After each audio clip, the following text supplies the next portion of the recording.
स्वातंत्र्यवीर सावरकरांची शौर्यगाथा सांगणारं अंदमान, अहिल्याबाईंची कर्मभूमी असलेलं माहेश्वर, एकनाथजी रानडे यांच्या एक जन्म एक ध्येय या वचनातून साकारलेलं कन्याकुमारीचं विवेकानंद रॉक मेमोरियल, श्री रामदास स्वामींच्या वास्तव्याने पुनीत झालेली शिवथरगळ, योगी अरविंदांचा आध्यात्मिक संदेश जगभर पोचवणारं पुदुच्चेरी, दत्तात्रेयांचं अक्षय निवासस्थान गिरनार पर्वत, 12 ज्योतिर्लिंगांपैकी सर्वात प्राचीन नगरी काशीमधील गंगा तीरावरील काशी विश्वनाथ, सततच्या मुघल आक्रमणात विध्वंस होऊन सुद्धा विजिगीषू वृत्तीतून पुनर्निर्मित झालेलं भव्य सोमनाथ मंदिर, नर्मदेच्या तटावरील ओंकारेश्वर, राजा विक्रमादित्यच्या उज्जैनीतील क्षिप्रेकाठचं महाकालेश्वर,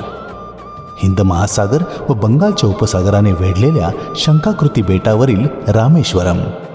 हिमालयाच्या कुशीतील मंदाकिनी नदीवरील केदारनाथ, चालुक्यकालीन सौंदर्याने नटलेलं बदामी व ऐहोळे, भव्य मंदिरांचं कांचीपुरम, 8व्या शतकातील पल्लव साम्राज्याचं महाबलीपुरम, राणी रूपमतीच्या प्रेमाचं प्रतीक असलेलं मांडू, प्रसिद्ध इंग्लिश संगीत चमू बीटल्सना सुद्धा भुरळ घालणारं ऋषिकेश, ग्रामीण जीवनाचा प्रसन्न अनुभव देणारी तेलंगणामधील छोटी गावं. हे पुस्तक म्हणजे निव्वळ प्रवास वर्णन नाहीये, तर स्वच्छंद भटकंतीतून डोळस नजरेने अतुल्य भारताची विविधता, सौंदर्य, इतिहास व परंपरा यांचा परिचय करून देणारा अनुभव संपन्न लेखाजोखा आहे.